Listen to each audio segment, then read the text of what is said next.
Pay high prices again. Get the most popular drugs at huge savings from our Canadian and international pharmacies and fulfillment centers. No insurance? No problem. Prices are so low you do not need benefits or insurance to get all your prescriptions fast, easy, and affordable. Operators are waiting to take your call now. Order today and get free shipping. Just call 800-932-8046. Up to 75% off all the popular brand name prescription drugs and free shipping. Call 800-932-8046. That's 800-932-8046. This is the PM Show, weekend edition on CRN Digital Talk Radio. I'm Michael Horn. Once again, ladies and gentlemen, the star of our show, the one and only, extraordinarily agile, wonderful football Hall of Famer, ladies and gentlemen. He is in my Hall of Fame personally.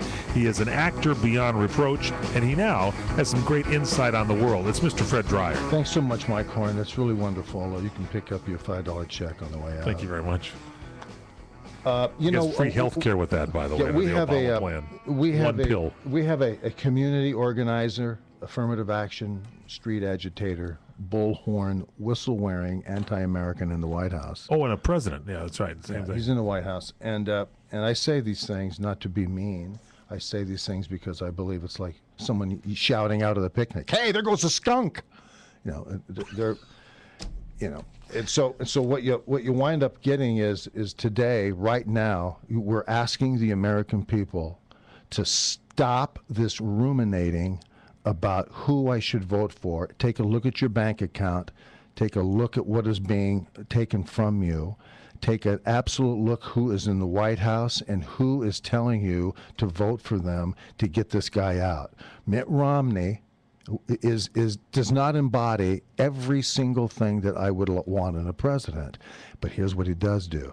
He's very presidential. He's a business guy, and remember, I don't know who said it, but the business of America is business, and this is true. And this country is business driven. He's a former governor. He ran a state. He wasn't a community organizer. He's terribly responsible and a part-time for senator. Budgets, and he knows how to do this. He knows what's wrong. And you've got to give him not only 4 years shot at this, but you got to give him the Senate. And otherwise, if you don't have the Senate and the House, and you're not bulletproof, then you're up a creek with these liberals. And then it's just a matter of waiting 4 years before America and David Letterman decide you've had enough time, and we're going to vote for Hillary. You know, after Hillary dodges a clear bullet of her compliance with what happened in Libya. I can't believe she's trying to take the bullet after the Libya thing over there. Yeah. Now speaking of Libya, Charles Krauthammer was with Bret Baier on Fox. Yeah, on Fox. That's the only way you can get these conversations. You know, no, I'm going to go to the tape with Ed Schultz and Rachel Maddow, you know, the second baseman for the Union baseball team. You know, and then she can turn too. I'll tell you that. She can turn too. Yeah, by herself. I'm sure she does before and after the game. Yeah, that's right. Thank you. Where's my drum roll? I got it right here for you. You got it right there. You got it right there. Okay. And so here's Charles Krauthammer, and he's responding to the question: will blaming the anti-Islam video for the attack on the consulate be a problem for the White House? I think it will be a problem for the White House. They have clearly told untruths, fictions. The president perpetuated them even 2 weeks later on Letterman when he spoke about Libya in the context of the video when everybody knew it was not an issue at the time. So I think on the facts, on explaining Libya, yes, it's going to be a huge problem, but it'll be a huge problem in a few days. Right now, in the context of the debate, I think he got away with it because there was no actual response at the time on the stage, and when you had the moderator intervening on behalf of Obama, that, I think, swung it in a way that was basically incorrect and unfair. Well, we want fairness, after all. Be sure that it's fair. You know, I think the decision of Mitt Romney to omit driving the spike through Barry during the debate about his involvement in the government cover-up of the Libya murders is. It still hangs around after a couple of days. You think about it, don't you? You do. Here's the thing, Fred. You mentioned that that we got to get the Senate, but if we don't, Romney was in one of the most liberal states of them all, Massachusetts, and this guy was able to reach across the aisle and get people together, and he stressed that, and I believe we saw that, and in my mind it sticks that everybody's tired of this fighting. Let's get together and solve some problems. That would be true, I believe, if the Democrats in the Senate have any respect for Mitt Romney, and I think that they will. We were talking before right during the break that it's clear that Mitt Romney does have a lot of respect. Because of his accomplishments, and you can politically you can call him beyond the realm of wealth if you want.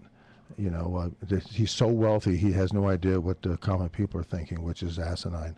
It's because of people like that will understand how to put people to work. And that's what he means when he says we'll put people to work.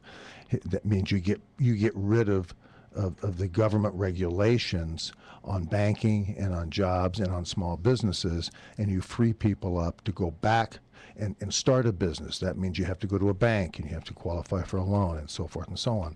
So basically he has the ability to do that. He has the ability to, I think, be a terrific president. But you need to have things go your way a little bit, and he has to be able, and this is the problem I have with the GOP, they're left of center. They're a left-of-center organization. They are not a right-of-center constitutional conservative movement anymore. And so I'm concerned that when Mitt becomes president, which I believe he will, by whatever margin, he will become president, and let's say he gets the Senate, and he gets the House, and he's successful in overturning Obamacare and all those other things like that.